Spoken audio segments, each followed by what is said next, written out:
বাংলাদেশের সময় আমি মনে করেছি এই 16-17 বছরের যে অপশাসন, যে মানুষের উপরে যে আপনার অত্যাচার, অলিগার্কদের অত্যাচার, দেশ থেকে সম্পদ লুটের আপনার, তার একটা সমাপ্তি বা কিছু একটা সলিউশন আমরা পাবো, যার জন্য 1400 সন্তান আমাদের জীবন দিয়েছে। তাদের প্রতি তাদের মাগফিরাতের আত্মার কামনা করি সবসময়। এবং যে সমস্ত আপনার পরিবার এখনো পঙ্গুত্বের বা বেদনা বহন করে চলেছে, আমাদের আউটকামটা কী হলো, রেজাল্টটা কী হলো? প্রথম কথা হলো, আমরা দেখেছি যে আমরা একটা প্রতারণামূলক দলের সঙ্গে কাজ করছি।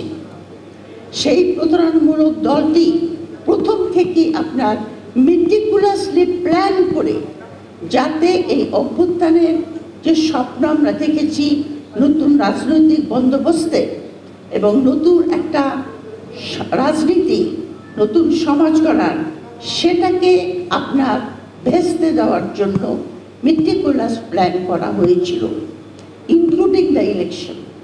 টু-থার্ডটাও আমি মনে করি ম্যানেজ করে তাদেরকে দেওয়া হয়েছে।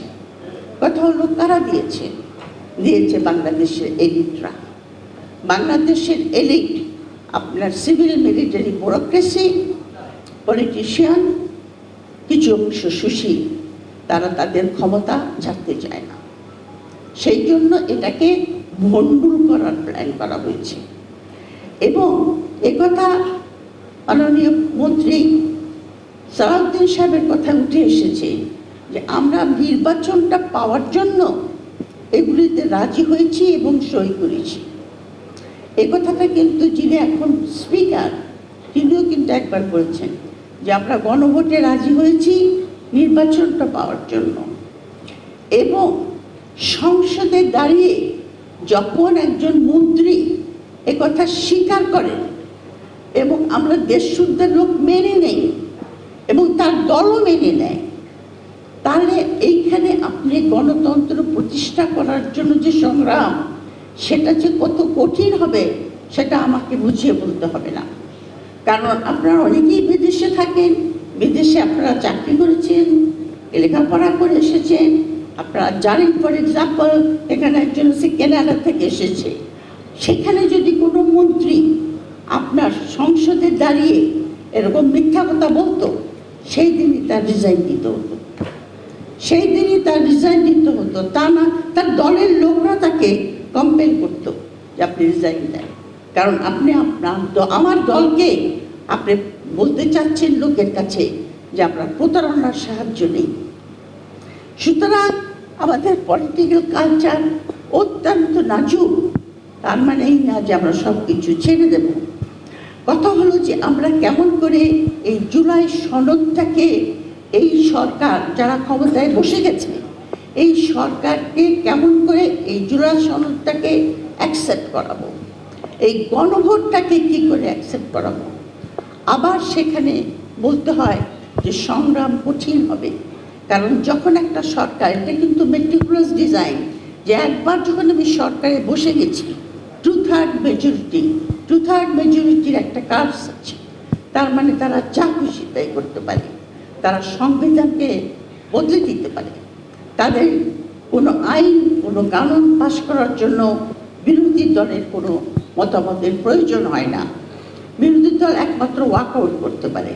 ওয়াকআউট করলে পরে কিন্তু তারা সিদ্ধান্ত যেটা তারা নেবে সেটা তারা নিতে পারে। সুতরাং এই 2/3 মেজরিটির কার্ডস কিন্তু আমরা 2001-এও দেখেছি। 2001-এ যখন বিএনপি জামাত ক্ষমতায় ছিল, তখনও কিন্তু 2/3 মেজরিটি ছিল। এবং আমরা জানি যে ওখানে অনেকগুলি অনিয়ম করে সরকারকে চালানো হয়েছিল, ইনক্লুডিং আপনার কেয়ারটেকার গভর্নমেন্টকে কেমন করে আপনার ম্যানিপুলেট করা যায় সেই চেষ্টা করা হয়েছিল। তারপরে আমরা 2/3 মেজরিটি দেখেছি শেখ হাসিনার আমলে। শেখ হাসিনার আমলের 2/3 মেজরিটিকে আমি বলবো তার সঙ্গে তার হাতে সমস্ত পার্লামেন্টে তার হাতে ছিল, কারণ সেখানে যে একটা অপোজিশন ছিল, যার কাজ ছিল সরকারের ক্ষমতাকে সীমিত করে রাখা, সরকারের কার্যকলাপকে ক্রিটিসিজমের মাধ্যমে লাইনে নিয়ে আসা। সেই কাজটা জাতীয় পার্টি তো করে নাই। জাতীয় পার্টি আমরা জানি যে তাকে গৃহপালিত দল বলা হতো। সুতরাং এই যে ক্ষমতা শেখ হাসিনাতে ছিল, এই ক্ষমতার দ্বারা শেখ হাসিনা নিজের ক্ষমতাকে আপনার কেন্দ্রীভূত করেছিল এই কারণে যে সে নিজেই শুধু ক্ষমতায় থাকবে তা নয়, তারপরে তার ছেলে থাকবে, তারপরে তার নাতিপুতি থাকবে, মানে ডাইনেস্টি। সেই যে যুদ্ধ টেন্ডেন্সি আমরা এখনও দেখতে পাচ্ছি আনফরচুনেটলি।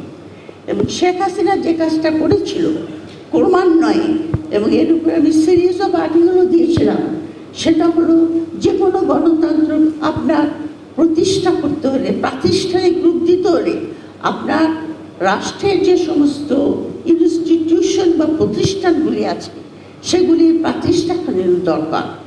কিন্তু শেখ হাসিনার আমলে আমরা দেখেছি যে সে প্রাতিষ্ঠানিকরণের পরিবর্তে সে ওই সমস্ত সংস্থাগুলিকে রাজনীতিকরণ করিয়েছিল, দলীয়করণ করেছিল, ইলেকশন কমিশনকেও করেছিল, যাতে সে আপনার নির্বাচনে আবার ক্ষমতায় আসতে পারে।